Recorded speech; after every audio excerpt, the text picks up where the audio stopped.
Euh,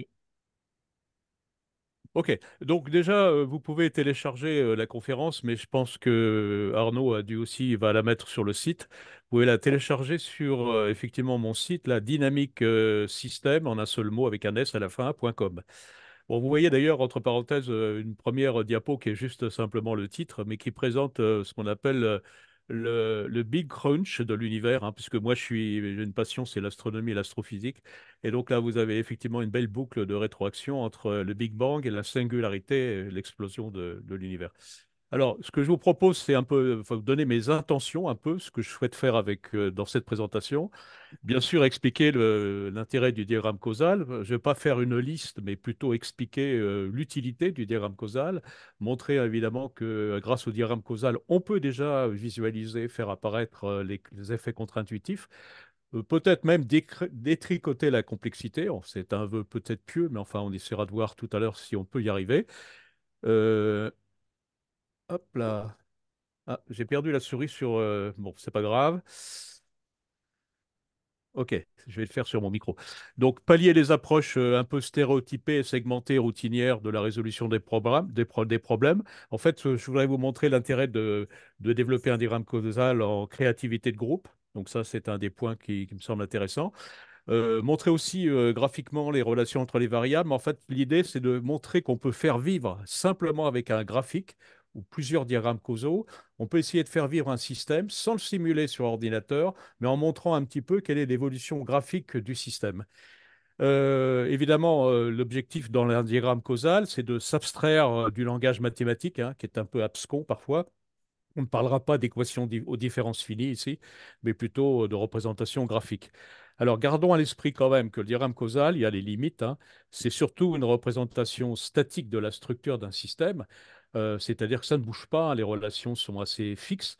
Bien entendu, on peut modifier la structure d'un système avant de lancer une simulation sur ordinateur, mais enfin, c'est un des points que je voulais signaler. Le deuxième aspect aussi, c'est que dans cette présentation, on ne va pas intégrer la quantification ni la relation mathématique, hein, simplement une présentation graphique d'un diagramme causal et surtout l'utilité de l'exposer en groupe. Alors, ce que je vous propose, c'est une démarche un peu progressive par la découverte, hein. En pédagogie, on dit une approche par la découverte. Donc, voilà ce que je vous propose donc en 1 heure.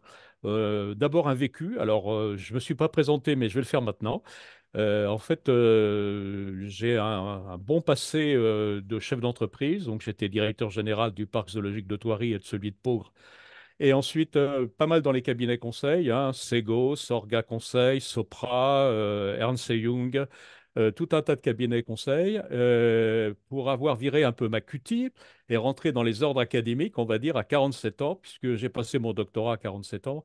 Et à partir de là, je suis rentré à l'université, prof d'université à Compiègne, à l'UTC, à SAS, Paris 2, dans les écoles supérieures de commerce, où j'ai terminé Dean. Alors ça, c'est la pire des choses qui puissent arriver, terminer doyen, c'est-à-dire en fait essayer d'arbitrer les problèmes qu'il peut y avoir entre les enseignants et la direction générale. On commencera par le vécu parce que je voudrais vous montrer, en prenant ma casquette d'ancien consultant, un peu les expériences que j'ai eues et en quoi le diagramme causal est intéressant. Dans un deuxième temps, les concepts, bien entendu, hein, à l'issue de cette présentation professionnelle. Et puis, la pratique. Donc, je vous montrerai un petit peu les différents diagrammes causaux, sans que ça soit une checklist et une liste, hein, je ne tiens pas à le faire. Et puis, on terminera, si on a un peu de temps, sur des concepts, de nouveau, pour faire une synthèse un peu de cette présentation. Hein, voilà un petit peu concept, pratique, vécu, ce que je souhaite faire avec vous. Alors, on va essayer de regarder partir d'un vécu, hein, donc d'un COPIL, comité de pilotage, assez mouvementé, hein. C'est une expérience, enfin, j'ai vécu plusieurs expériences dans ce domaine. Comme j'étais presque directeur associé, mais senior manager, donc je gouvernais, enfin, je pilotais des équipes. Et donc, on a en face de nous un directeur général qui se fâche parce que ses ventes diminuent, hein. Donc elles sont à la baisse et donc il va essayer de convoquer le COPIL et demander à ses différents collègues, partenaires, d'expliquer un peu chacun pourquoi les ventes diminuent. Alors le directeur commercial dit nos vendeurs ne sont pas assez nombreux, ne sont pas assez formés, on leur demande toujours plus, la production ne respecte pas les délais. Enfin, vous voyez que tout le monde a le droit à son grade. Et puis on exige des rapports, hein, l'ADV, l'administration des ventes, de plus en plus nombreux sur nos ventes. Alors, directrice du marketing dit la direction commerciale ne nous fait pas suffisamment remonter la réalité du terrain. Ça, c'est classique, hein, vous savez, la dichotomie qui existe dans le commercial et le marketing. Le directeur de la production, le commercial accepte n'importe quoi, hein. Donc, on produit même des toutes petites séries, aussi bien que des grandes. Alors, vous savez que les petites séries, ça ralentit, ça casse la production en logistique, hein, et qu'il faut régler les machines d'ailleurs. Mais aussi, il dit, finalement, on a dépassé la maturité, nos produits sont trop obsolètes, il n'y a pas d'innovation.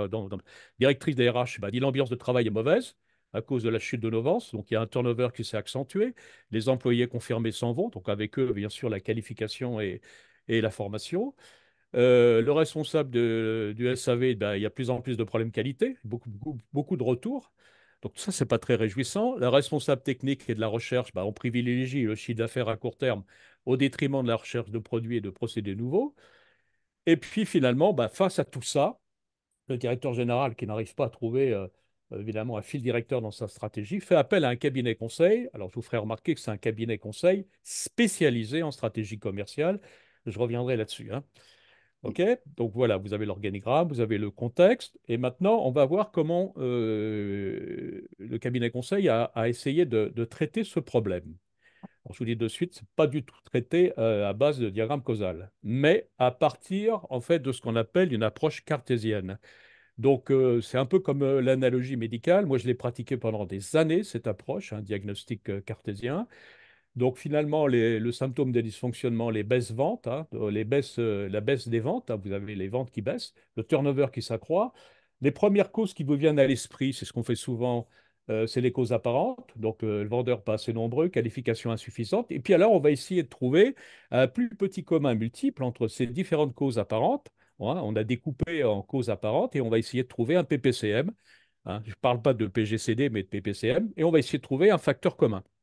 Et alors, on fait un beau document, hein, qu'on appelle un diagnostic cartésien. Donc, on a à gauche les symptômes, un peu comme l'analogie médicale, hein. Donc, fond, vous avez la grippe, vous avez une température, vous avez une augmentation. Donc, on va lister tous les symptômes.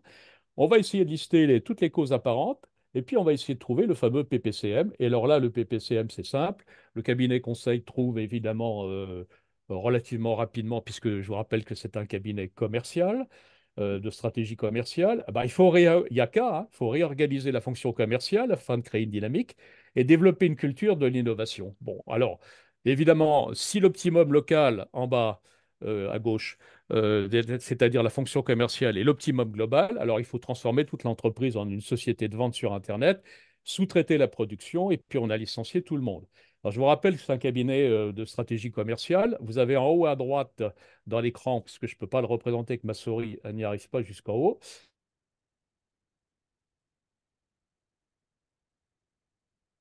Si le seul outil que vous avez, vous connaissez le dicton d'avoir tout problème comme un clou. Évidemment, le cabinet étant commercial, après avoir fait un diagnostic, trouver évidemment la cause profonde.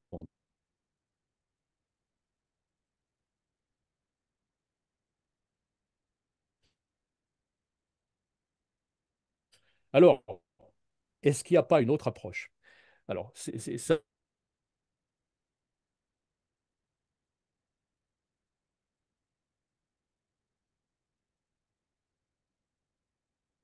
un système en autant de parties qu'il faudrait pour mieux oui.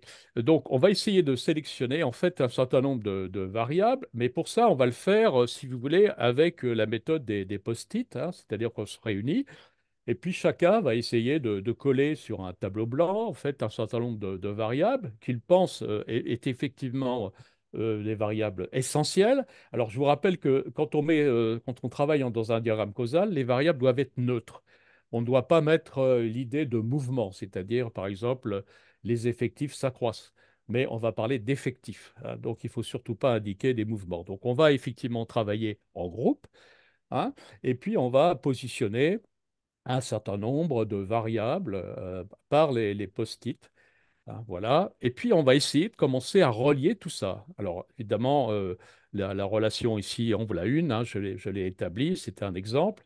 Entre les ventes, bien sûr, quand les ventes baissent, on va mettre la pression sur la production. La pression sur la production bah, crée des problèmes d'efficacité et de qualité avec des rebuts. Ça va accroître forcément, si on reprend la production et les rebuts, enfin, ça va accroître les délais. Et les délais vont à leur tour, finalement, par mécontentement des clients, diminuer les ventes. Voilà une boucle de rétroaction. Alors, évidemment, une autre solution quand on travaille en groupe, c'est de faire aussi une matrice d'incidence, c'est-à-dire on se regroupe et puis on va essayer de trouver les relations qui existent. Vous voyez ici, je ne peux pas vous montrer parce que ma souris ne veut pas aller jusque sur le tableau, parce que je travaille sur un autre micro. Vous voyez en fait que l'exemple de cette matrice où il y a 6 variables, c'est un exemple, et puis on va essayer de trouver des relations qui en même temps, si vous voulez, montrent les intensités, les degrés d'intensité entre ces variables. Voilà.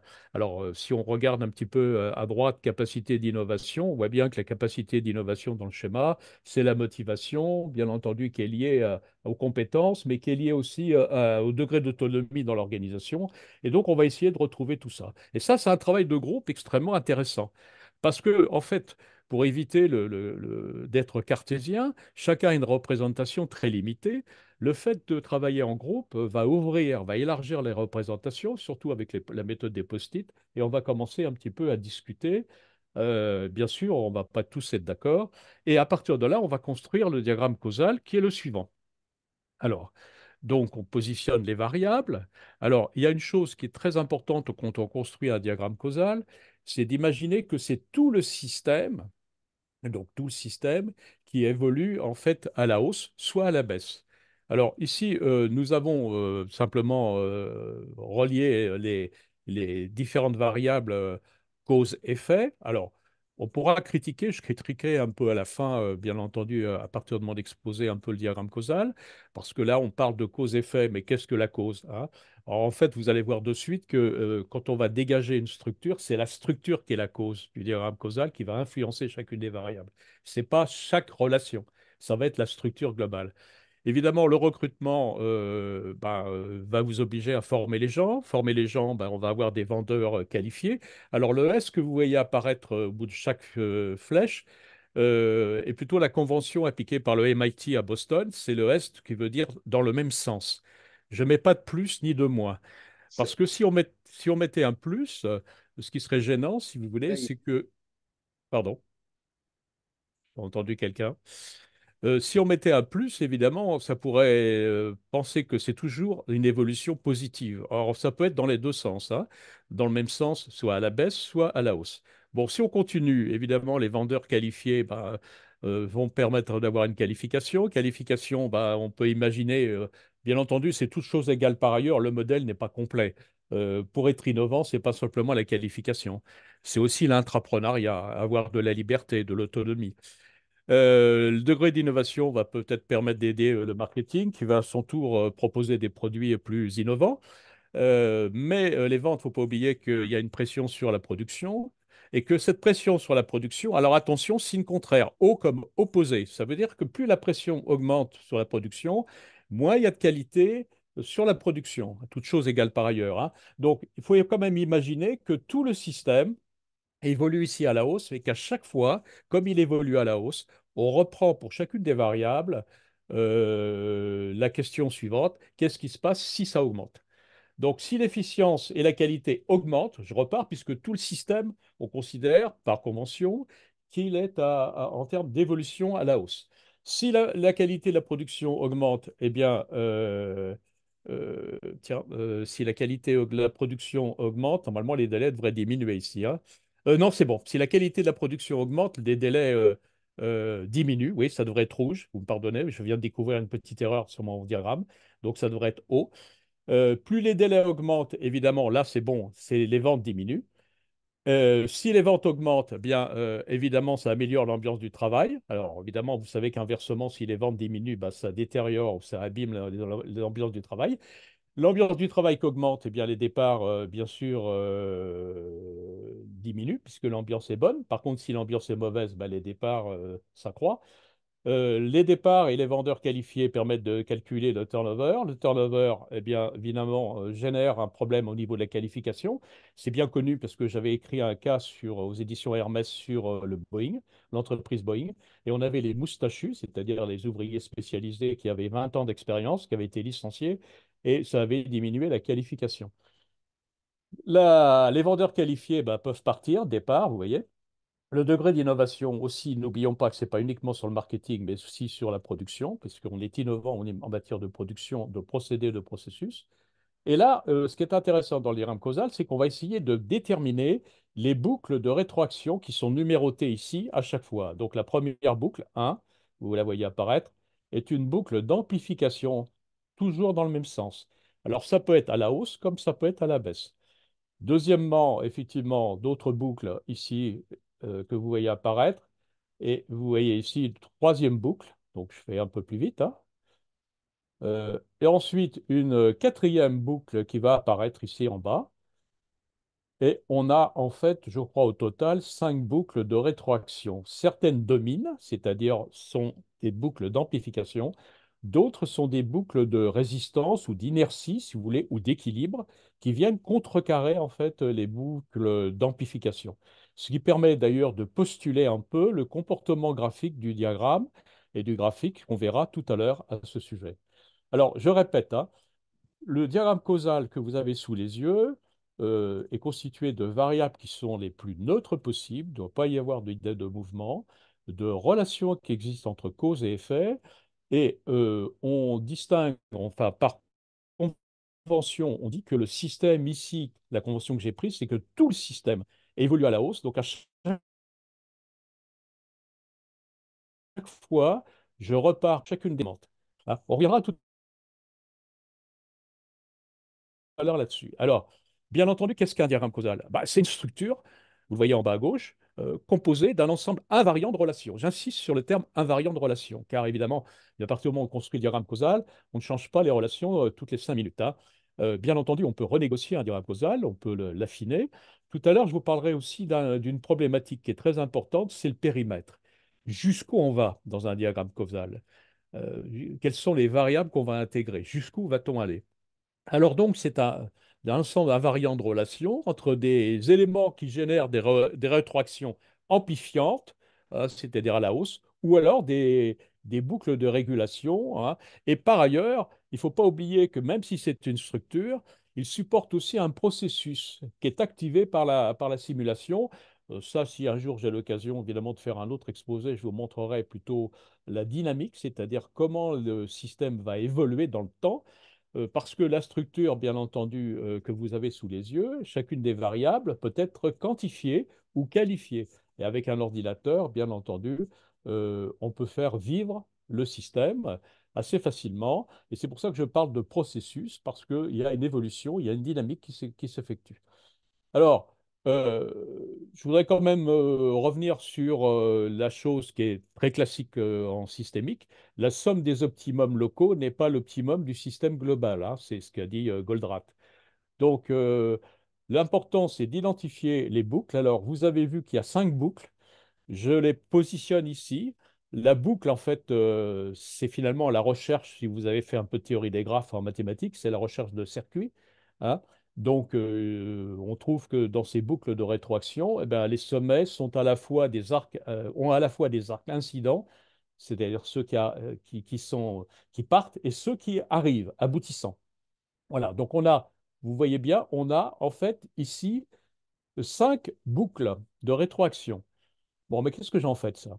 Parce que derrière, bien entendu, si vous êtes consultant, il va falloir quand même peut-être essayer de décider, de voir si on peut effectivement agir, quels sont les leviers. Alors effectivement, j'ai des boucles de rétroaction que vous voyez ici en haut à droite, parce que ma souris ne fonctionne pas, en haut à droite d'amplification, degré d'innovation, mais vous voyez aussi qu'il peut y avoir des boucles de rétroaction, on va dire, de résistance au changement qui sont en rouge, les flèches sont en rouge.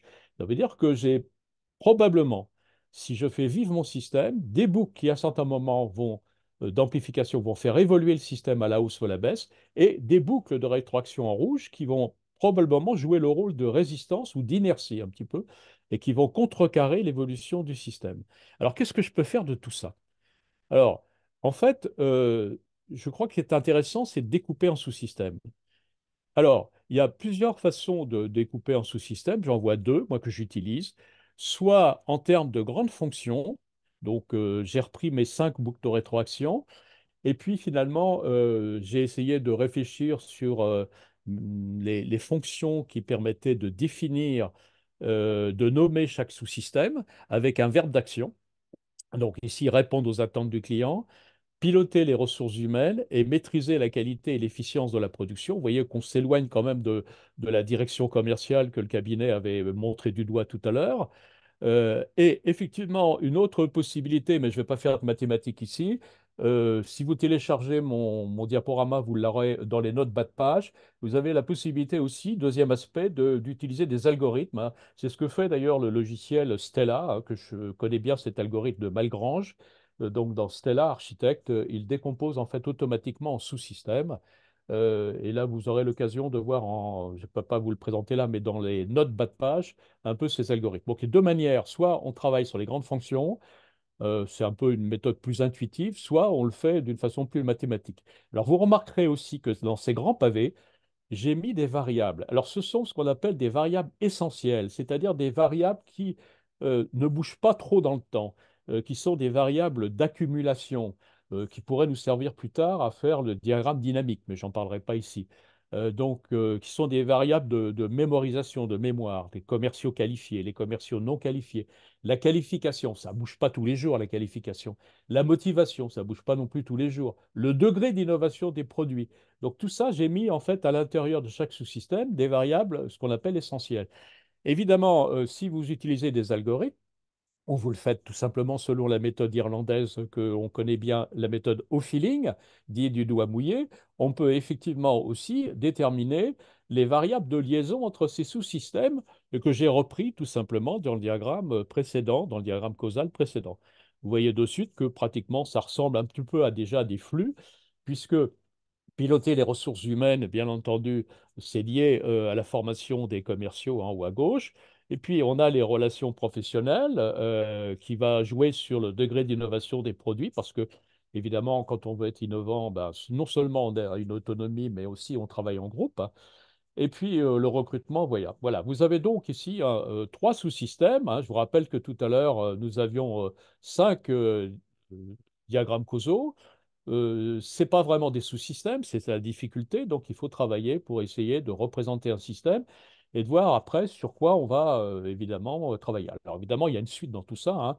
C'est que je ne présenterai pas aujourd'hui, mais après, on passe sur les diagrammes dynamiques, on passe sur la simulation informatique. Et bien entendu, l'idée, c'est de trouver un optimum global, non pas par chacune des fonctions, mais surtout par la structure. C'est la structure qui donne une explication causale, en fait, la structure globale. Voilà. Alors, les avantages d'un diagramme causal, on va essayer de regarder plus rapidement, montrer les relations et l'intensité des influences, bien sûr, mettre en évidence les boucles de rétroaction, surtout penser systémique, c'est-à-dire penser et porter son attention sur les boucles de comportement positives ou négatives, enfin d'amplification ou d'inertie. Penser le changement, c'est-à-dire essayer de visualiser, on va le voir dans quelques instants, les dominances de boucles dans le temps. Et puis, c'est ça qui m'intéresse surtout, travailler en groupe, hein, quand on est, si vous faites du consulting, construire le diagramme causal ensemble, c'est-à-dire entamer une dialectique. On n'est pas toujours d'accord. Et puis aussi trouver une médiation, hein. Et les post-it, comme on l'a vu tout à l'heure à l'instant, la démarche me semble extrêmement intéressante à ce sujet.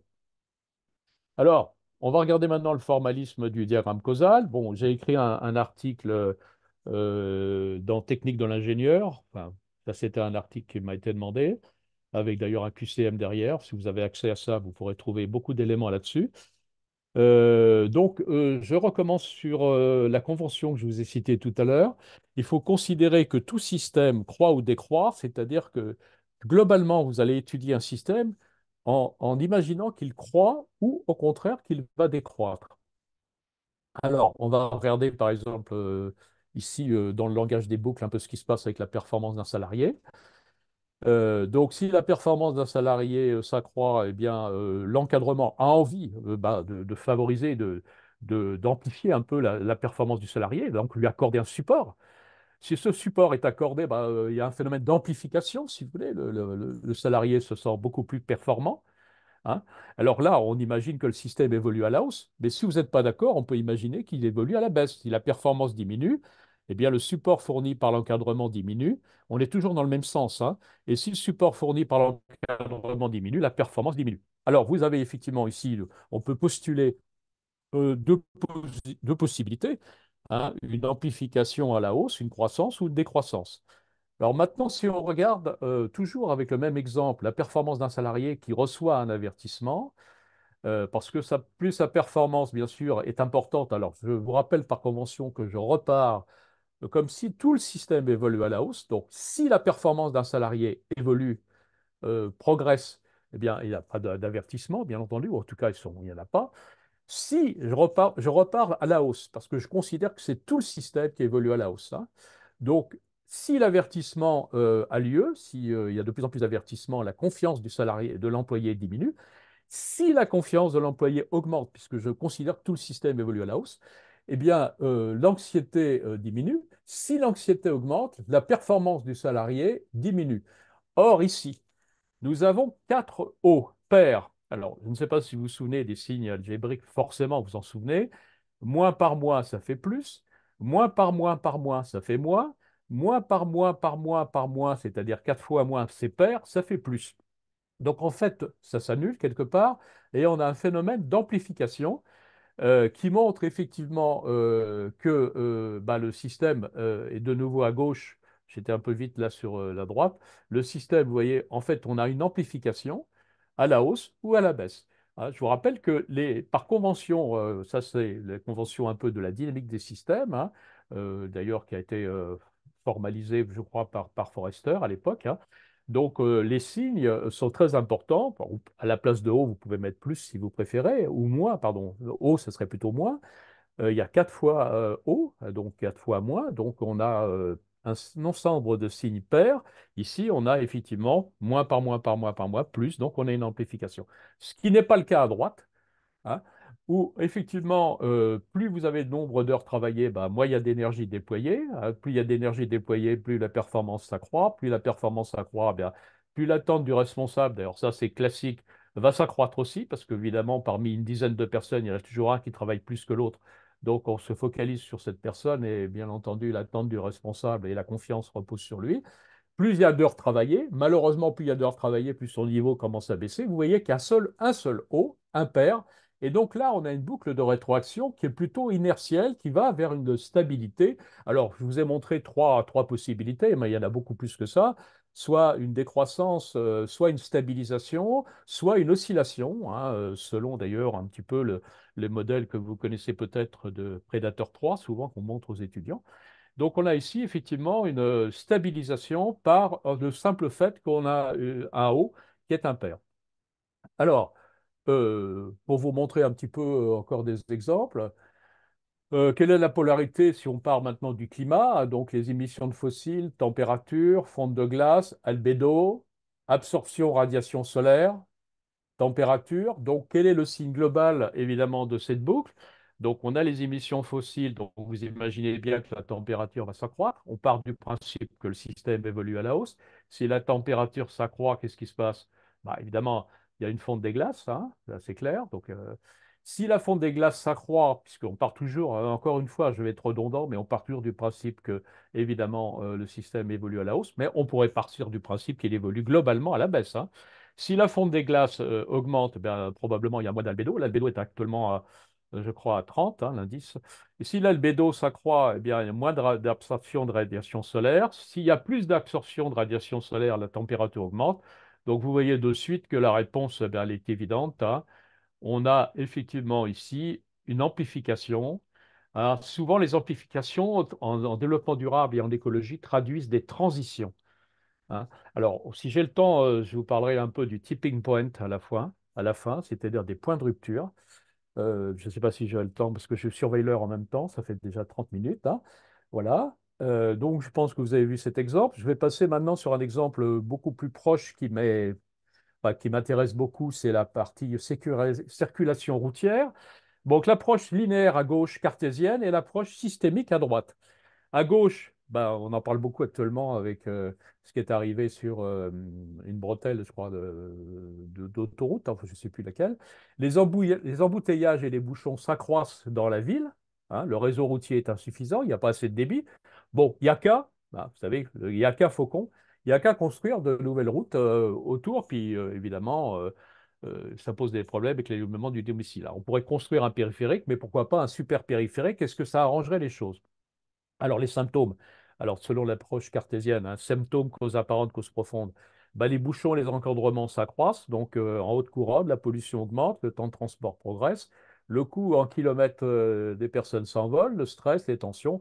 C'est bien connu d'ailleurs la pollution, hein. Si vous êtes à côté du périphérique dans un rayon de 200-300 mètres, en ppm, vous êtes déjà à 800 ppm, voire 1000 ppm, hein, alors que normalement on est à 420 actuellement. Donc, les causes apparentes, routes et autoroutes en surcapacité, donc le comportement des automobilistes, ça aussi c'est une cause apparente, la part des investissements consacrés aux infrastructures qui est insuffisant, le climat, la pluie qui provoque des embouteillages, l'apparition des couloirs de bus, les vélos, les trams, enfin, vous imaginez, même les intersections inadaptées entre la A86 et la A4, le manque de dialogue, de coordination, alors là on est dans les aspects humains, là, hein, politiques. Et puis on arrive à des actions, et ben, il n'y a qu'à croire l'infrastructure du réseau routier, réseau de transport de grands ports, et entre parenthèses, est-ce que ça va régler le problème? Ça peut d'ailleurs déplacer des populations aussi. Mettre en place un système de vignettes, peut-être critères, pour différencier la circulation. Bon, la conséquence, la circulation bah, devrait redevenir plus fluide. Si je regarde à droite, donc je commence à construire un diagramme causal. Plus il y a d'encombrement sur le réseau routier, plus j'ai besoin d'autoroutes nouvelles. Plus j'ai besoin, bah, je construis d'autoroutes. Là, j'ai quand même un sous-système. Alors, plus j'ai construit d'autoroutes et moins j'ai d'encombrement, ça serait la théorie, hein. Vous voyez que c'est un système qui tendrait peut-être presque à absorber les encombrements, puisqu'il tend à se stabiliser. Il n'y a qu'un seul O, c'est impair. Bon, mais ce n'est pas tout à fait aussi simple que ça. En réalité, il y a un facteur psychologique, hein. Construire des autoroutes, évidemment, les gens se précipitent de plus en plus pour aller sur le périphérique, le périphérique ou sur les autoroutes, sachant que, évidemment, ils conduisent tout seuls dans la voiture.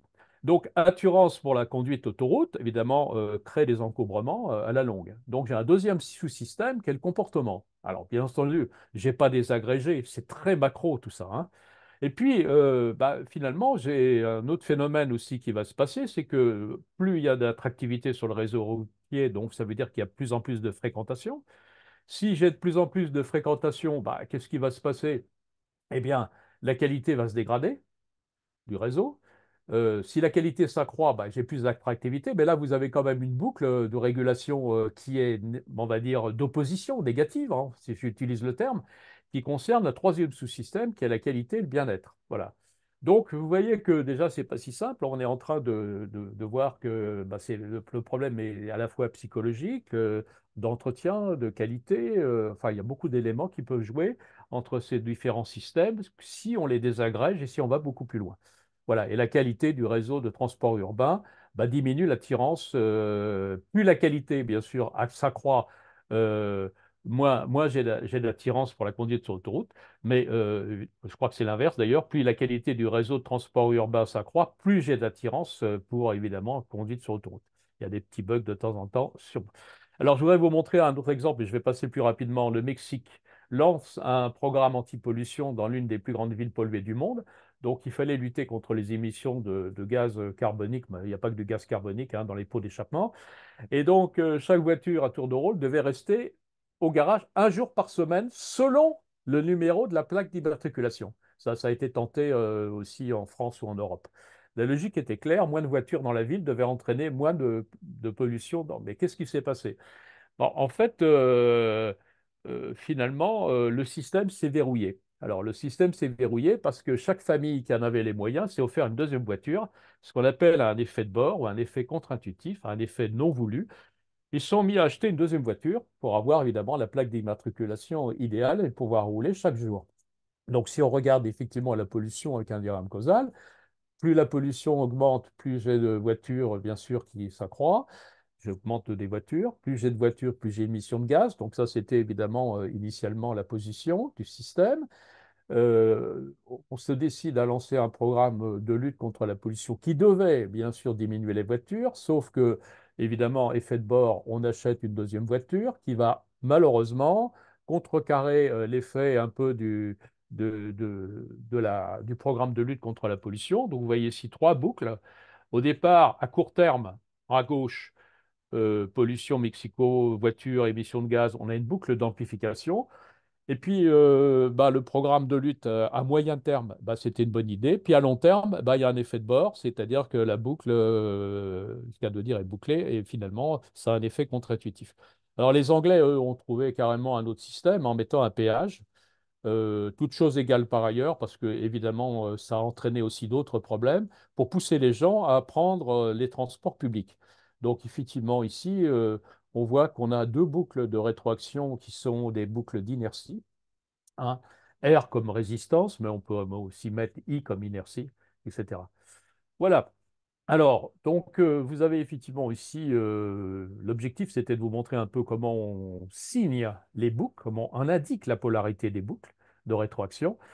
Maintenant, je vais vous montrer quelques archétypes. C'est assez bien connu, si vous voulez, en dynamique des systèmes. D'abord l'escalade, puis l'équilibre par la peur. Donc, malheureusement, en géopolitique, on connaît bien ça. La nation A se sent. Donc, ça, les archétypes, si vous voulez, penser à des gabarits. Alors, dans les nouveaux logiciels qu'on a en dynamique des systèmes comme Stella, on peut créer des gabarits, des archétypes qu'on va introduire dans les modèles. Ils sont prêts à l'emploi, on va les introduire, ce n'est pas la peine de la réinventer. Et donc, c'est intéressant d'introduire les archétypes, notamment dans ce logiciel euh, que vous connaissez peut-être de nom, hein, Stella, maintenant qui s'appelle Architect. Donc, l'escalade par l'équilibre, et puis l'équilibre par la peur. Donc, A se sent menacé, on ne va pas citer quelle est la nation derrière, mais vous imaginez. La nation A va s'armer, puisqu'elle se sent menacée. La nation B qui voit que la nation A va s'armer, bah, évidemment, va se sentir menacée à son tour, et elle va s'armer. Et si elle va s'armer, eh bien, la nation A se sent menacée. Donc là, on n'a pas d'équilibre par la peur. On irait vers, bien sûr, un conflit, hein, vous voyez, un phénomène d'amplification. Or, évidemment, c'est un peu l'équilibre par la terreur. C'est que quand vous allez vous armer avec le nombre d'ogives nucléaires, ben, vous allez vous sentir de moins en moins menacé. Donc, vous avez deux boucles de régulation qui apparaissent ici, qui fait que le système tend à se stabiliser, à se maintenir dans un pseudo-équilibre. Vous voyez qu'on peut postuler graphiquement un peu le sens, l'évolution d'un système. Alors, je n'ai pas fait de simulation numérique, rien du tout, mais je peux commencer à réfléchir pour des systèmes relativement simples, bien entendu, hein. Alors, deuxième archétype, les effets de bord, effets non désirés. Donc, c'est un peu les remèdes symptomatiques qu'on a vus tout à l'heure. Alors, quand je mets un D, ça veut dire qu'il y a un délai ici, hein, qu'il y a un retard. Et ça va générer des effets secondaires qui n'étaient pas prévus. Bon, alors, on va dire qu'on a trois variables. Incitation de voitures non polluantes, polluant par les voitures thermiques, le covoiturage. Ah, c'est intéressant le covoiturage. Alors, évidemment, on va pousser les gens il y a un S ici dans le même sens, on va les inciter à avoir des voitures non polluantes. Pourquoi pas des voitures électriques, hein, bien entendu. Encore que les voitures électriques, moi j'aimerais savoir d'où vient l'énergie électrique, hein, si elle vient on va dire, l'uranium ou autre, ou si elle vient par contre d'une centrale thermique ancienne génération. Donc là, on aurait évidemment de l'énergie un peu sale. Je ne parle pas des batteries, hein, je ne parle uniquement de l'origine de l'électricité. Évidemment, dans ce cas-là, ça diminue les polluants. Alors, euh, on pourrait se dire quand même qu'on pourrait pousser les gens au covoiturage, hein, ce qui diminuerait aussi les polluants. Alors, malheureusement, le covoiturage, moi j'ai les statistiques tout à fait récentes, 80% des automobilistes continuent à se déplacer seuls dans leur voiture, et pourtant, il y a 11% de voitures électriques. Ça ne change rien. Les gens sont toujours là pour vouloir rouler individuellement. Et alors, ça ne bouge pas, ces statistiques. Vous vérifierez, hein, c'est les derniers chiffres que j'ai pu obtenir. C'est quand même énorme. Je parle bien entendu de la partie urbaine, hein, citadine. Alors, l'autosolisme, évidemment, que vous voyez à bas à droite, c'est la conduite seule, hein. Donc, évidemment, ça ne favorise pas le covoiturage. Donc, je pense que l'effort que on doit faire actuellement et l'incitation qu'on doit faire exclusivement, c'est sur le covoiturage, parce que sinon, on aura toujours un peu des effets de bord, c'est-à-dire conduite seule, avec les 85% de gens qui continueront, bien entendu, à utiliser leur voiture seule à bord. Alors, troisième archétype, le succès appelle le succès, et inversement, l'échec amène l'échec. Effet de spirale. Bon, là, cinq variables, efficience du travail, tension familiale, volonté de passer, plus de temps au travail qu'en famille, temps consacré au travail à la maison, temps consacré à la famille. Alors, je consacre beaucoup de travail à la maison avec probablement d'ailleurs en visioconférence. Je suis plus efficient. J'ai envie de passer plus de temps au travail qu'en famille. Et malheureusement, je passe moins de temps à ma famille. Donc là, on a un haut opposition, parce que plus je passe de temps travaillant pour mon bureau, et moins je consacre de temps à ma famille. Plus je consacre du temps à la famille, hein, moins j'ai de tension familiale, mais inversement, moins je consacre du temps à ma famille, plus j'ai de tension familiale. O veut dire opposition entre la variable d'arrivée et la variable de départ.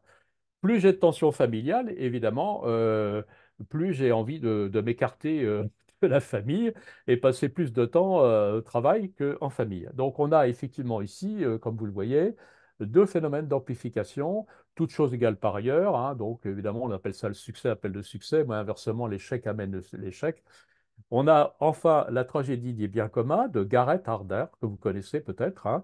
La surexploitation qui résulte de l'accès à une ressource limitée publique, hein. L'histoire, par exemple, du champ dans lequel vous allez mettre, les agriculteurs vont mettre de plus en plus de bêtes, hein. Et puis au fur et à mesure, les bêtes vont moins produire parce que, bien sûr, les prairies seront moins riches. Et donc, finalement, au départ, c'était une bonne idée, mais le profit individuel l'emporte sur l'intérêt global, l'intérêt communal. Donc, encombrement routier, évidemment, plus il y a d'encombrement, la durée diminue, plus je construis de voies rapides, plus je construis de voies rapides, plus les vitesses sur voies rapides s'accroissent, plus je fréquente, effectivement, plus j'ai de fréquentation sociale de voies rapides et plus j'ai d'encombrement. Donc au final, il y a une boucle de rétroaction qui va être de résistance, qui va malheureusement stabiliser, voire même un peu bloquer le système, hein, tout simplement. Voilà, donc là, vous avez un autre système. Alors, autre paradoxe aussi, j'essaie d'accélérer, hein, le paradoxe de Givens, qui est en fait quelque chose qu'on appelle l'effet rebond. Alors, vous allez voir de suite le graphique. Euh, je vais investir dans la rénovation grâce à des primes et des subventions en isolation thermique. Donc, je vais moins consommer d'énergie. Donc, plus je consomme d'énergie, plus mon budget diminue. Mais si je consomme moins d'énergie, mon budget augmente. Plus mon budget ménage augmente, plus je peux, à ce moment-là, c'est ce qu'on appelle l'effet rebond, acheter un nouveau système, alors peut-être de climatisation ou une seconde voiture. Et évidemment, je vais consommer plus d'énergie, c'est-à-dire que j'annule en fait l'avantage que j'avais pu obtenir grâce à ma rénovation isolation thermique. C'est-à-dire je consommais moins, donc je dépensais moins. Mais cet argent que j'ai pu avoir en plus, finalement, je le réutilise pour autre chose, hein. C'est ce qu'on appelle l'effet rebond. Bon, alors après, on peut continuer sur le plan économique, hein. C'est pour ça qu'on a des primes, parce que l'effet rebond profite aussi en termes de levier économique, puisqu'on va investir dans d'autres industries et va vous permettre de débloquer des primes. J'essaie d'accélérer un petit peu parce que je vois l'heure qui passe. Alors, le midi modèle climatique, eh bien, évidemment, je voulais présenter, en fait, ça va être très rapide, sur dynamique des systèmes en France. Il existe, hein, donc c'est Linkelink, il existe. Donc évidemment, vous le regarderez, hein, c'est un gros modèle, enfin un gros modèle, en fait je vais le simplifier au maximum, qui vous montre un petit peu comment effectivement on peut voir évoluer le modèle climatique. Alors vous avez les boucles de rétroaction. Je passe rapidement sur ce modèle puisqu'il est déjà affiché sur le site, hein. Vous avez aussi toutes les boucles qui apparaissent ici. Et il y en a pas mal, hein. Il y en a sept, je crois, de me souvenir, dont certaines sont des boucles d'amplification et d'autres, je dirais, d'inertie ou de résistance en fait à l'évolution. Alors, Modèle générique, je voudrais reprendre le modèle de Michel Karski, qui a développé en fait le modèle IDAR. En fait, c'est un métamodèle, information, décision, action, résultat, qu'on trouve à peu près partout, surtout dans l'entreprise. Vous voyez ici les processus, ça, c'est la boîte rose, là, la boîte activité, homme, système technique. Vous voyez les résultats à la sortie, c'est-à-dire que l'output.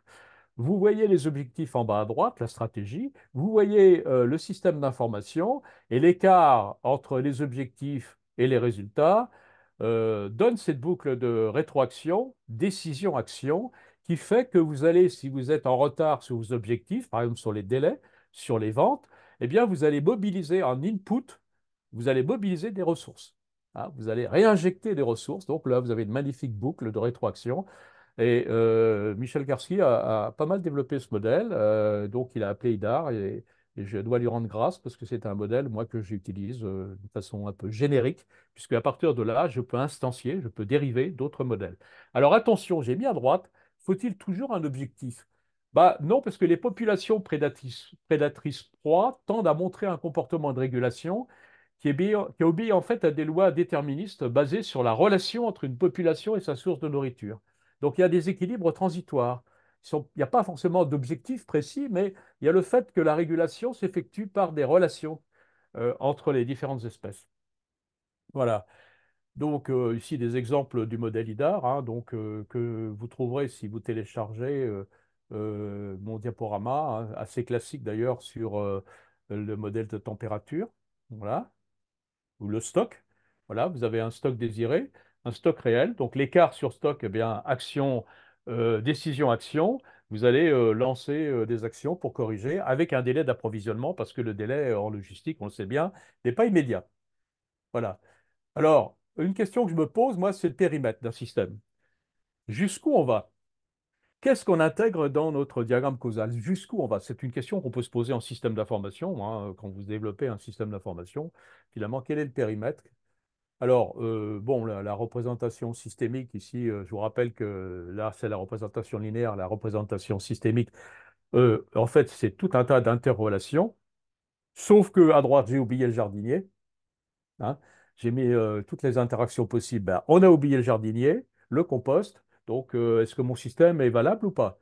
Donc, maintenant, je vais vous montrer un peu, selon moi, les règles pour délimiter le périmètre d'un système.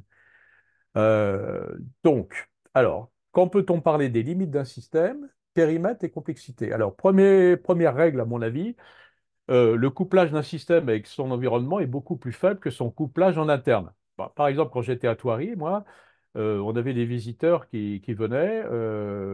Bon, finalement, on s'est aperçu que le prix de l'essence, qui est une variable externe, hein, le baril de pétrole, parce que j'ai développé un modèle pour Thoiry, pour le parc zoologique de Thoiry, je ne l'ai pas intégré parce que le couplage était relativement faible, hein, entre l'environnement et évidemment si il y avait, comment je pourrais dire, une pénurie, une grève, là je suis d'accord avec vous, personne ne serait venu. Mais sur une période assez longue, d'après nos enquêtes d'opinion et nos statistiques, le prix de l'essence n'était pas un facteur dirimant, en fait, empêchant la visite de Thoiry. Par contre, la démographie a un couplage plus fort pour le parc zoologique de Thoiry, l'environnement, puisque en fait, souvent, ce sont les enfants qui étaient prescripteurs du parc. Ah, je veux aller voir le parc de Thoiry, voilà. Et souvent, d'ailleurs, les enfants qui étaient devenus des adultes revenaient, on l'a vu ça, avec un cycle. Alors, le couplage du système avec son environnement n'est pas fonctionnellement pertinent. Là, on parle de fonctions. Les fonctions biologiques d'un insecte peuvent être étudiées isolément, mais pas les fonctions, par contre, sociales d'une population locale comme une banlieue. Une banlieue bah, ou un village à proximité d'une grande ville, si vous faites un modèle sur la ville, il va falloir intégrer cette banlieue. Il y a un couplage fonctionnel ici, hein, pour différentes raisons. Le flux d'entrée en provenance de l'environnement n'affecte pas en retour celui-ci. Il n'y a pas de feedback. Bon, une chute de météore, elle ne revient pas dans l'espace, hein. Ce sont des paramètres exogènes. Voilà, exogènes. Enfin, je voudrais insister là-dessus. La surinformation n'apporte rien de plus et ne dicte pas la décision. Alors, je voudrais vous montrer la loi de Pareto, la fameuse loi de Pareto, moi que j'applique aussi sur les systèmes d'information d'ailleurs. 20% des variables que vous allez intégrer dans votre modèle permettent en fait d'expliquer et de comprendre 80% des résultats. Alors, est-ce que vous devez aller rentrer dans les détails? À mon avis, 20-80, c'est pas mal de construire un modèle en partant des grandes autoroutes. Après, bien entendu, si vous voulez intégrer les routes secondaires et autres, pourquoi pas? Mais je pense que c'est déjà une préoccupation avec aussi ce que je viens de vous parler des limites du modèle. Alors, dans Dynamique des systèmes, puisqu'il me reste encore un peu de temps, on peut aussi intégrer les délais dans le diagramme causal. Alors, par exemple, les ventes d'actions, vous savez bien, sont déterminées par la rumeur, le bouche à oreille. Au bout d'un certain temps, il y a un effet de seuil et puis tout le monde se met à vendre ses actions si on apprend que l'entreprise en face est en train de déposer son bilan. Donc, on peut dire, par exemple, que les résultats de la société, bah, s'ils sont excellents, bon, ça va être transmis par la rumeur. La rumeur peut anticiper les ventes d'actions. Les ventes d'actions qui s'accroissent vont diminuer à leur tour les résultats de la société. Mais la rumeur, c'est aussi le phénomène de bouche à oreille. Donc, vous voyez ici que les délais que j'ai mis sur le diagramme causal en bas, avec deux parallèles, peuvent être des délais de ce qu'on appelle longs, de troisième ordre, on appelle ça en dynamique des systèmes, ou de premier ordre, délai court, ou de délai beaucoup plus long, cascade de délai, qui fait que le temps de réaction n'est pas immédiat. Ça, c'est extrêmement important et c'est pour ça que parfois on a des effets d'oscillation ou des effets contre-intuitifs dans un système. Hein. Les délais ne sont pas, la réaction n'est pas immédiate. Alors, j'ai prévu, si vous le permettez, quelques exercices, mais je ne pense pas, vu l'heure, que nous aurons le temps. C'est un exercice pour montrer à ce niveau-là, vous avez la solution à chaque fois, pour montrer comment, effectivement, un système se limite lui-même. Hein, forêt de feuillus. Ben, à un moment donné, ça ne pousse plus parce que la densité des arbres va s'accroître. Un système économique simplifié, bon, vous aurez l'occasion, si vous êtes intéressé par ce formalisme du diagramme causal, de trouver à chaque fois la solution qui est derrière. Hein. Donc voilà. Un autre système écologique simplifié, prédateur-proie, qui est bien connu, qui montre bien les oscillations avec les délais. Un autre sujet d'actualité, on en parle beaucoup actuellement, de la cigarette.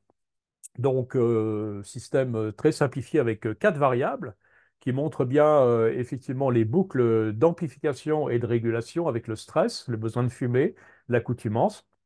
Enfin, un dernier diagramme qui vous montre un petit peu, on vous demande évidemment de postuler graphiquement à moyen terme et long terme le comportement graphique du modèle. Donc ça, c'est clair. Et je voudrais terminer dans les 5 dernières minutes. J'ai accéléré, hein, mais vous pourrez évidemment avoir accès à ces exercices facilement sur quelques concepts. D'abord, le système complexe, bah, c'est quoi? On isole bien entendu par définition une cause, mais ça n'explique pas le comportement global d'un système. Alors, je voudrais que vous formalisez un peu le système. Selon moi, il y a 5 principes. Le principe systémique, le monde ne peut pas être compris sans explorer ses interconnexions. Bien entendu, c'est ce qu'on vient de voir. Le principe synergétique, les rétroactions entre plusieurs facteurs créent un output qui est plus grand ou moins grand que l'addition des outputs. Par exemple, deux équipes qui travaillent ensemble dans le cadre d'un projet peuvent produire plus de valeur que la somme de leurs effets individuels. Ça, c'est de la synergie. Un principe synergétique. Troisième principe, c'est évidemment, moi je suis un peu hegelien hein, dans l'âme, un peu philosophe là-dessus. Principe dialectique et dynamique. Dans l'évolution, les moments dialectiques se succèdent. Donc on peut avoir un processus d'amplification, mais aussi des processus inertiels. Et le mouvement, le devenir peuvent être inscrits dans les choses elles-mêmes. Par exemple, dans un système vivant, bah, dès notre naissance, on a inscrit dans notre système la naissance, la maturité et la mort. Sur les principes, on appelle ça des principes dialectiques et on voit des effets contre-intuitifs dans la dynamique des systèmes. Et enfin, dernier, il m'en manque un, oui, c'est le quatrième, c'est pas le dernier, c'est l'avant-dernier, le principe d'homéostasie, la régulation. Tout système tend à réduire les variations qu'il connaît et à les maintenir dans les limites acceptables. Et le principe de causalité différée qu'on vient de voir, les effets ne se suivent pas instantanément. Les causes, bien entendu, génèrent des retards, hein, des effets retards. Voilà. Alors, euh, Arnaud, si tu m'écoutes, soit on termine là, soit je deviens un peu encore plus philosophe et j'arrive à des notions de causalité que vous trouverez peut-être dans mon diaporama, notamment sur la linguistique cognitive et le diagramme causal. Ça, j'ai dérivé un petit peu. Donc, je vous laisse lire si vous téléchargez mon diaporama. Et je voudrais vous terminer par une bibliographie. Trois choses. Premièrement, vous pouvez avoir accès gratuitement au cours du MIT. Si vous téléchargez le diaporama, vous avez tous les cours de dynamique des systèmes courseware ici en cliquant dessus. Vous avez le lien qui vous amène directement. Un bouquin en anglais que j'ai trouvé excellent, qui est très simple, Dynamic System for Everyone. Donc ça c'est bien. Et puis un bouquin un peu plus philosophe que vous voyez ici apparaître, Hofstadter. J'ai toujours du mal à prononcer son nom. C'est Stater à la fin. Je suis une boucle étrange, qui est un bouquin de poche qu'on trouve assez facilement en librairie. Voilà. Peut-être que nous avons encore 5 minutes, Arnaud, pour des questions. Qu'est-ce que tu en penses? Oui, bah, je pense qu'on peut se donner un petit temps, 5-10 minutes, pour ceux qui souhaiteraient intervenir directement. Bien sûr. S'il y a des questions, bien sûr. N'hésitez pas, vu qu'on est une petite communauté, de directement ou lever la main ou de prendre le micro, hein. Je pense qu'il n'y a pas de souci pour ça. Moi, j'ai juste une petite remarque, c'est même pas une remarque d'ailleurs, c'est un petit commentaire. Pascal, dans les pensées, nous dit, c'est à propos du tout et des parties, pour comprendre le tout, il faut comprendre les parties, pour comprendre les parties, il faut comprendre le tout. Ça rejoint ce que tu disais sur Ouais. les principes. Donc, je pense que Pascal avait déjà une vision systémique. Attendez, excusez-moi. Attends, juste une petite minute, excusez-moi. Euh, je vous rappelle, hein, excusez-moi, je vous rappelle dans 2 minutes. Oui? J'ai compris ta question, moi, hein. C'est le parti et le tout. La partie et le Non, ben, tout, c'est ça? c'est pas une question. Je rajoutais simplement cette Oui. remarque que tout le monde connaît peut-être. Pascal, dans les pensées, les fameuses pensées, disait, entre autres choses, pour comprendre le tout, il faut comprendre les parties. Pour comprendre les parties, il faut comprendre le tout. Oui. Donc, Oui. il avait déjà cette, on peut dire, Alors, c'est une bonne remarque. Moi, ce que je pourrais critiquer, puisqu'il faut aussi critiquer sa propre discipline, hein, ça c'est important, c'est de la dialectique, hein, c'est qu'on est plutôt dans une approche top-down, un peu descendante, c'est une approche macro, hein, il faut bien le dire. Évidemment, moi j'utilise aussi une autre approche qui est le modèle acteur, où je suis plutôt du côté bottom-up, c'est-à-dire que finalement, ça rejoint un peu ce que tu dis. Je m'intéresse aux éléments en fait qui peuvent interagir et qui peuvent provoquer un tout. Voilà, c'est oui, peut-être un... Hein? oui. Mais chaque élément peut être considéré lui-même comme un système. Oui, oui, oui, c'est vrai, tout à fait. Donc, en fait, c'est le problème pour rejoindre ce que tu disais tout à l'heure à propos de la façon de délimiter un système, il n'y a pas de limite a priori. On va de l'infiniment petit jusqu'à l'infiniment grand. Et donc, les limites, c'est nous qui les mettons en fonction de ce que nous recherchons, de l'objectif de l'étude que nous menons, quoi. Mais Oui, alors, dans il y a une l'absolu, il n'y a chose. pas de limite. Il y a une chose que j'ai pu constater, moi, dans les entreprises, quand on travaille en groupe, puisque j'ai parti dans mon exposé sur un peu les post-it, hein, de travail en groupe, c'est que finalement, les acteurs autour de la table disent, mais finalement, nous, on veut décider. Donc, si on veut décider, il faut qu'on agisse sur des éléments. Et Ouais, si on veut agir sur des éléments, ben, on va considérer ça comme des variables endogènes, hein, c'est-à-dire celles qu'on maîtrise. ouais. Et tout sur lesquels on ne peut pas agir, eh bien, on va les mettre à l'extérieur. Ouais, ouais. Bon, et puis, et il y a aussi le facteur temps, parce que construire un modèle en se mettant à plusieurs, c'est très bien. Simplement, quand un patron doit prendre, ou un dirigeant quelconque en politique ou ailleurs doit prendre une décision, il doit la prendre dans un certain délai. Il ne peut pas se permettre de prendre le temps de bâtir un modèle qui Oui. intègre Hmm. absolument tous les aspects, quoi. Ouais. On en revient toujours au problème de la décision qui est souvent Hmm. une décision urgente Hmm. ou plutôt court terme, Mais quoi. le grand succès en fait Court du terme. diagramme causal, le grand succès du diagramme causal, c'est de mettre les gens autour d'une table et que chacun se projette. En fait, ce que se projette et projeter sa propre représentation. Et Oui, l'idée, c'est d'élargir la représentation justement des différentes personnes. C'est ça oui, qui est intéressant. oui. Ouais, moi, Didier, j'avais peut-être une réflexion par rapport à ce que tu évoquais, et notamment sur la question des limites, parce que si on regarde bien, il y a plusieurs étapes dans la question des limites. Il y a peut-être la première étape où on est conscient de définir déjà des limites. Ça veut dire que tu vas Hmm. travailler sur un système alimentaire, tu vas avoir en tête où s'arrête ce système alimentaire. Le problème, c'est qu'à un moment donné, c'est que quand tu construis ton CLD, comme tu l'as montré, les niveaux de détail peuvent devenir extrêmement Hmm. importants. Ça veut dire que l'alimentation peut t'emmener à regarder les comportements alimentaires des individus et voir est-ce que je Hmm. suis végétarien, est-ce que je suis...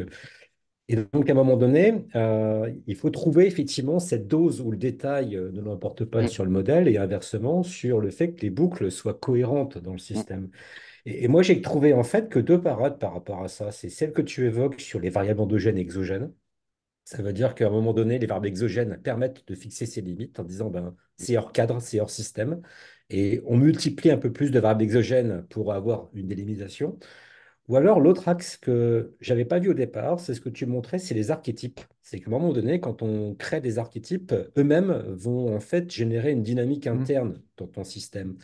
Et en fait, c'est comme si tu avais un archétype que tu pouvais mettre dans n'importe quel système, tellement mm. il est récurrent et tellement il marche bien. Et j'ai trouvé que la méthode des archétypes avait vraiment un fondement sur les limites du système. Donc, je ne sais pas ce que tu en pensais toi, parce que je pense que plus on performe en CLD, plus on est amené à repousser les limites des systèmes que l'on crée. Et quand on veut modéliser, quand on veut quantifier, c'est une horreur, parce que le CLD va à une limite beaucoup plus forte que celle du modèle en tant que tel. Non, c'est une bonne idée, l'approche des archétypes. Non, mais je suis d'accord. Sachant que effectivement, ça parle, les archétypes. On a finalement tous dans l'entreprise ou dans les organisations ce type de modèle, de ce type de gabarit, quoi. Effectivement, euh, en fait, là, l'idée quand même, c'est d'essayer d'intégrer les archétypes, les différents archétypes, pour faire un peu un jeu de mécano, si j'ai bien compris, pour délimiter un peu l'environnement, c'est ça? Oui, c'est ça. C'est Hmm. ça. En D'accord. sachant que, par exemple, si tu travailles sur la mobilité, tu vas Hmm. avoir un archétype que tu as montré, hein. Hmm. Et si tu mets ça en lien avec l'énergie, tu auras le même archétype dans l'énergie. Hmm. Et donc, Hmm. finalement, tu as un modèle Oui, qui permet d'accord. d'être quantifiable à la fin, parce que le risque qu'on va avoir, c'est que le Hmm. CLD va être beaucoup plus large que le modèle qui va être quantifié. Ça veut dire qu'à un moment donné, on devra couper des branches du CLD pour Hmm. imaginer Hmm. quantifier quelque chose. Hmm. Ouais, ok. Je ne sais pas s'il y a d'autres questions. Sinon, bah, on pourra refermer cette conférence. Voilà. Je suis désolé, j'ai pas montré. Bon, il y avait des exercices, mais je pense que les exercices qui sont là pourront aider les participants, en tout cas ceux qui voudront avoir accès au diaporama pour s'exercer un petit peu sur les polarités, sur les boucles et autres. Voilà. Euh, Peut-être juste une interrogation. Est-ce qu'il ne peut pas y avoir dans tout cet exposé et cette causalité exprimée à travers des diagrammes, l'expression également de biais cognitifs en fait qui nous font apprécier certaines choses au détriment d'autres et qui donc viennent biaiser la co-construction Ouais. d'un modèle. Et puis j'avais une grosse curiosité sur les fameux tipping points parce que là effectivement il semblerait que ce soit un vrai sujet de bascule donc et quelle serait comment on peut visualiser la capacité d'un système à basculer ou pas. Ouais. Sur le premier point, bon, vous trouverez ça hein, alors, sur le deuxième point, pardon, vous trouverez en fait un petit exposé rapide sur le tipping point et notamment sur les courants marins, les changements de courants marins, la déforestation. Il y a tout un tas de petites choses que j'ai présentées. Vous voyez à l'écran, donc vous pourrez télécharger le diaporama là-dessus. Et moi, c'est un sujet qui m'intéresse. Je fais travailler mes étudiants mathématiquement là-dessus, hein, en leur faisant faire des exercices sur l'autocorrélation et la covariance, en leur montrant en fait qu'il y a des signes avant-coureurs qui peuvent permettre, dans certains cas, malheureusement, on ne peut pas généraliser, d'anticiper le basculement. Et je les fais travailler même sur la société, hein, donc c'est toujours très intéressant. Sur le premier point, je pense que vous voulez parler des biais cognitifs, c'est ça? Oui, c'est ça, tout à fait. Ouais. Oui, oui. Est-ce qu'il Ah peut, bah, est-ce que ce qui peut les biaiser, biais, du coup, Oui, voilà. C'était tout à fait ça. Oui, oui. Alors, les biais cognitifs, bah, il y en a partout, hein, dans la vie courante, la vie classique, on voit bien sur Internet, partout. Bon, encore une fois, quand on est seul, effectivement, il y a ce risque de dérive. Si, par exemple, moi, je suis un financier, je l'ai dit tout à l'heure, sous forme anecdotique, je verrai pratiquement toutes les choses qui m'entourent sous forme de dollars ou d'euros, hein. C'est un biais déjà fondamental, c'est ma compétence et ma capacité. Par contre, encore une fois, et j'ai beaucoup insisté sur le fait que le travail en groupe ouvre l'esprit, ouvre les représentations. J'ai en face de moi quelqu'un qui sera évidemment lié à la production. Il n'aura pas la même vision que la mienne. Quelqu'un qui sera au niveau RH n'aura pas la même vision. Donc, les biais cognitifs, ils existeront toujours, mais ils seront peut-être atténués par les échanges que l'on peut être amené à faire lors d'une discussion. Ah, c'est clair que sur un site Internet, par exemple, quand vous allez toujours sur le même site, hein, bah, il y a un espèce de feedback. Le système vous renverra automatiquement des informations qui renforcera votre conviction. Et on aura une espèce de boucle de rétroaction finalement perpétuelle qui fait que bah, vous allez aller lire que les choses qui vous intéressent. Et plus vous lisez ces choses qui vous intéressent, plus vous êtes confirmé dans votre conviction intime. C'est pareil, évidemment, quand on fait de la modélisation, hein, sauf que, encore une fois, j'insiste lourdement sur ce travail coopératif. Faire un modèle, on ne peut pas le faire seul. Voilà. Et ça, à mon avis, c'est un des problèmes que l'on peut rencontrer, si vous voulez, dans les entreprises d'ailleurs. Quand on commence à parler d'économétrie, de modèles mathématiques, eh bien, en face de vous, les visages se ferment. Et donc, c'est terminé. L'intérêt d'un diagramme causal, c'est facilement de comprendre un petit peu les interactions qui peuvent exister, de voir aussi apparaître quelques biais à ce niveau-là, sans parler de mathématiques et autres. Voilà, enfin, j'ai pas trop de réponses à faire là-dessus, mais les biais cognitifs, moi, je m'y intéresse énormément d'ailleurs sur ce plan-là. Non, mais d'ailleurs, le but de réunion pluridisciplinaire, c'est ça le but principal, c'est de réduire, comme tu l'as dit, les biais cognitifs, en fait. Mm, C'est ça le but, hein. mm. C'est évident que chacun va voir midi à sa porte, va voir sa spécialité, va voir un problème selon le filtre de sa propre spécialité. Donc, Ouais, ouais. c'est pour ça qu'on ne peut pas bâtir un modèle complexe sans un travail de groupe De toute façon, pluridisciplinaire. Il y a ah, un autre problème, il y a un autre problème qui se pose, il me semble du moins, pour justement arriver à faire travailler dans une entreprise des personnes et leur faire dessiner le diagramme causal et voir encore plus concevoir un modèle, c'est que ça oblige les personnes à bien connaître intimement le problème posé. Or, malheureusement, souvent, au niveau des responsables, ils ont une vision un peu, je dirais, je ne veux pas dire superficielle, mais ils ne regardent pas les choses forcément dans le détail, ce qui est normal mm, aussi. mm. Bon, et donc là, pour bâtir un modèle, il faut quand même entrer dans un détail quand même à un moment donné. Alors, le diagramme causal peut faire émerger la problématique, hein. Oui, Mais bien sûr. souvent dans l'entreprise, la boutade, c'est est-ce que votre solution a un problème? Oui, non, mais je suis d'accord. Le diagramme causal fait émerger les Ouais. trucs. Et là, ça gêne certaines personnes parce qu'elles se Mm. disent, mince, je ne peux pas Ah, voilà. répondre au Alors, problème.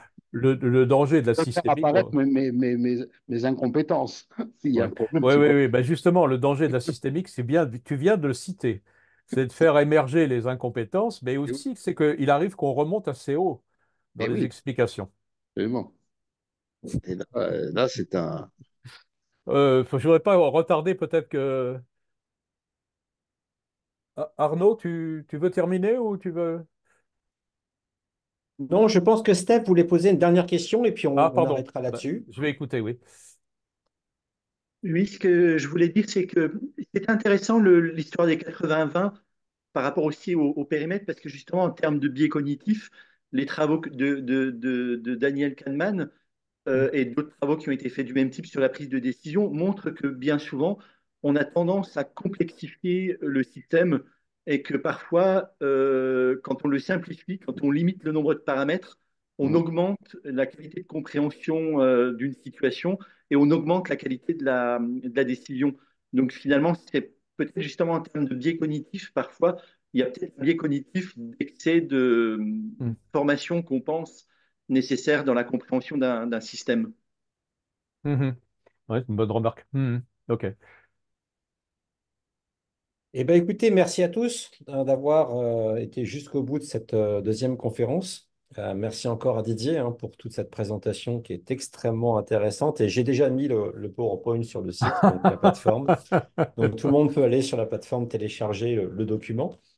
Alors, Normalement, on aura donc une prochaine conférence au mois de mai de Paul Walker qui va développer des outils à accès libre aussi en système dynamique. Donc, je vous ferai circuler sur LinkedIn et autres. Le moment, on n'a pas encore donné la date précise, mais on aura donc une troisième conférence plutôt sur des outils d'application et de développement.